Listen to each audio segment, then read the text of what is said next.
Good morning, this is Jack from Charging the Markets, and this is the pre-market webinar for the morning of Monday, the 9th of March. My disclaimer, I do this for educational purposes only. I'm here to share my technical analysis with you. I hope you can take some of what I'm doing and learn from it, transfer it to your own charts, and I'm not here to issue trading signals.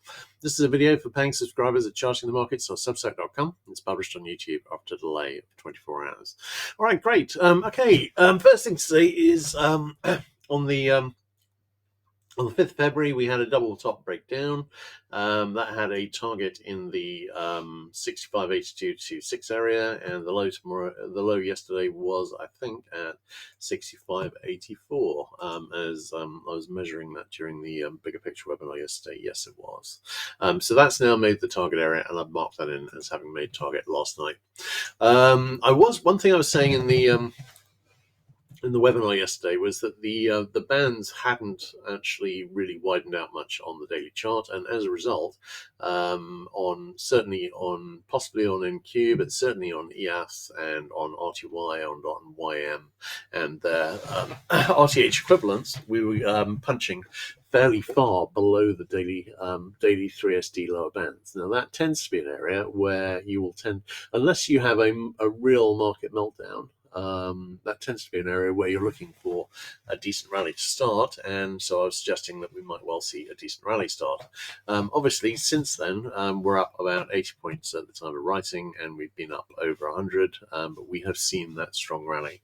We didn't get any buy signal on ES. I was wondering if we'd get one forming overnight. We didn't get one on NQ. We didn't get one on RTY, and the buy signal, which had fixed on Friday night, failed, but we did get one on YM. So we've got a 60-minute buy signal there, and that hasn't made target yet.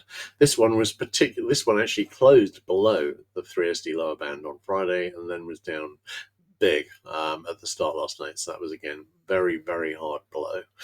So I was wondering about a rally here, and I'm thinking we may well see that rally earlier this week. Now, just to say, in terms of historical stats, which obviously have less relevance when we've got big news times, we have actually got a fairly strong bullish day today and a bearish day tomorrow, and actually that kind of fits with what we're seeing. So I'm thinking we may well see that deliver.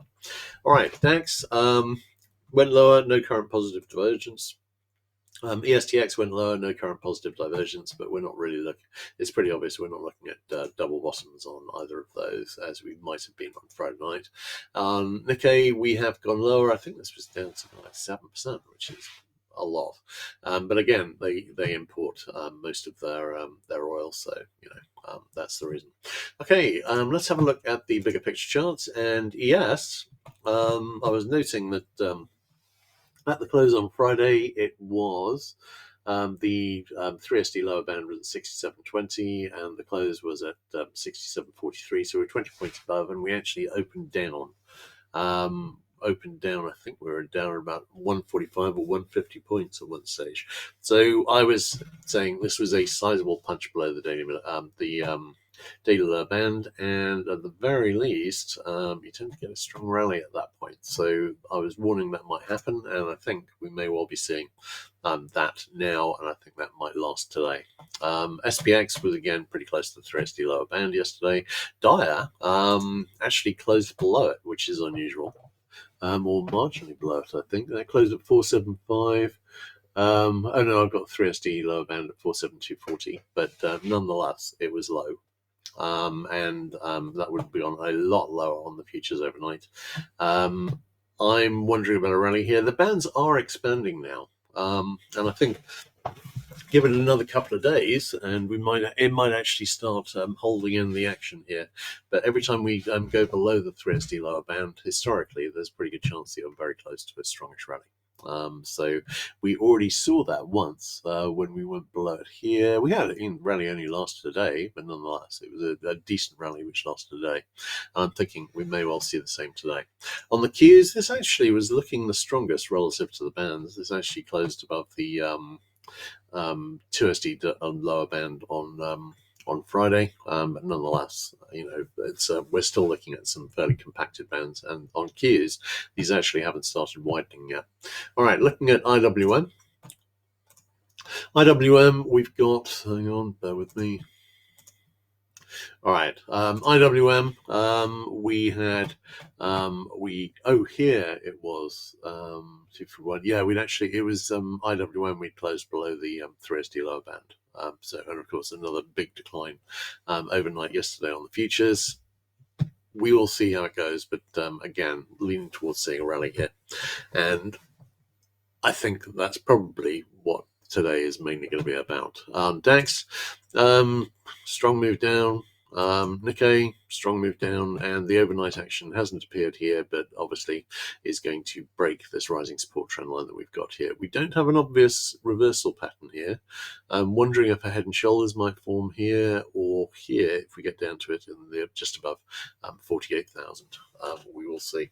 All right, a couple of other things to mention. In terms of the topping patterns here, on IWM, we haven't got one, except we kind of have, because sometimes flags break down.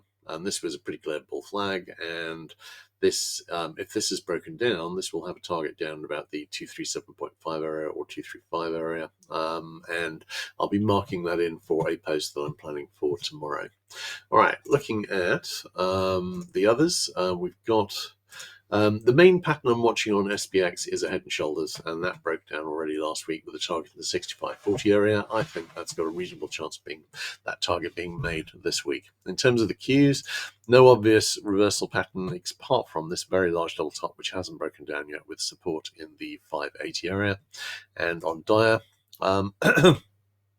nice looking head and shoulders, which is already broken down, but I hadn't actually marked in the text for some reason, but I think I did it. Here, yeah, head and shoulders broken down with a target in the 449 area. So we will, decent odds we make that this week or next week as well. We shall see how that goes. All right, great. Let's have a look at DX. DX has tended to be rising with the as everything has fallen. And I'm thinking, I was talking about the possibility we might see a much larger rally on this, and the larger double bottom setup that was set up when the last one rejected back into the low, but that low more or less held.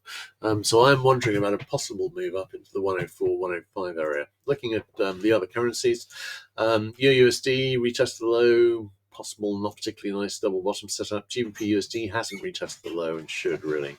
USD JPY has gone higher. I was talking about the possibility we might go and retest the 162 area if we don't see some big government intervention, which is what happened when we got up to here. We will see how that goes. Not a lot to say on the others, except for the fact that, strangely, the USD CAD has been trading inversely to the dollar, which is very odd because it should trade with the dollar pretty much, but this has actually been going down. It's rallying now when the dollar is pulling back, and it's been dropping with while the dollar's been rising. So not sure what's happening there. We do have a possible 60-minute buy signal brewing. All right, not a lot to say on Australian dollar or NZ. Looking at bonds, we've got a head and shoulders which is broken down here, with a target in the 113.27 area. We're not seeing much of a flight to safety effect so far, so I think that's potentially a pretty doable target. ZN has broken down with a target in the 111.06 area. Looking at CL, the target on the double bottom that I was looking at was actually at 101, 102, and so obviously we've made that target and we're still above it at the moment. We actually got up to almost 120 yesterday, and of course, if these are bull flags, then the flag target is at a 122. I think we may well make that this week, although I will be doing a post saying that I think maybe this rise is a little overblown, and talking about what the markets will realistically be short on oil after this moment of panic has passed. I think this Iran conflict, while it happens, will drive up oil prices. I don't think prices over 100 will likely be sustained for that long. But I think while they are sustained, we've got a decent looking target in the 122 area, which was almost made last night, and we do have a possibility of testing the all-time high at 147. We shall see. All right, HO, strong move up as well. RBOB, strong move up as well. These have all made their initial targets, and I'm looking at the flag targets on all of them, and we got very close to the flag target on HO, which was a retest of the all-time high. We almost made that last night, and might actually have made it. I'll have a look at the I'll have a look at the charts when we get to after the close tonight when they update. All right, NG. NG is broken up from an IHS with a target in the 3.61 area. We don't have a big bullish setup here on NG like the ones we had on oil, but nonetheless, there's a lot of natural gas goes through the Strait of Hormuz, and this may well go up more. The European prices have been going up more than this. This is relatively muted. I think this is a fairly unambitious inverse head and shoulder target, and I think there's a pretty good chance we'll make it. GC has been pulling back a bit again, not really seeing much flight to safety, so I'm watching the bear flags, which looks like it's breaking down on silver, and bear flag, which looks like it's breaking down on palladium, and the bear flag, which looks like it's breaking down on platinum, and the bearish triangle, which has definitely broken down on HG. These are I'm looking for the targets. Here, that target is basically the retest of the basically the flag lows. So that target here is in about the 5.61 area on HG. All right, looking at KC, possible 6-minute sell signal brewing. We've broken up from a double bottom with a target in the 308 area. On sugar, I was mentioning that I had a potential larger double bottom here, and that has broken up with the same target, which is a target at a retest of the December high. On CC, possible IHS forming. The buy signal made target, a little bit of negative divergence here. CT, a little double bottom has broken up with a target in the 65.95 to 66.15 area on lumber. Lumber, we've got possible IHS forming. The buy signal reached the possible near miss target. Wheat is going up to a stage where I was talking about this on the bigger picture last night. I wasn't seeing any good fundamental reason to think that it would happen, and maybe the fundamental reason then would be a restriction in the amount of fertilizer that can be made because of issues at the Strait of Hormuz, and that it does appear to be a real issue. But I was pointing out yesterday that I've got some very bullish patterns I was mentioning last year that could deliver this year on wheat and corn, and it looks like they might be about to break up. Watching that with interest. Week 60-minute sell signal is fixed on wheat. No divergence currently on corn.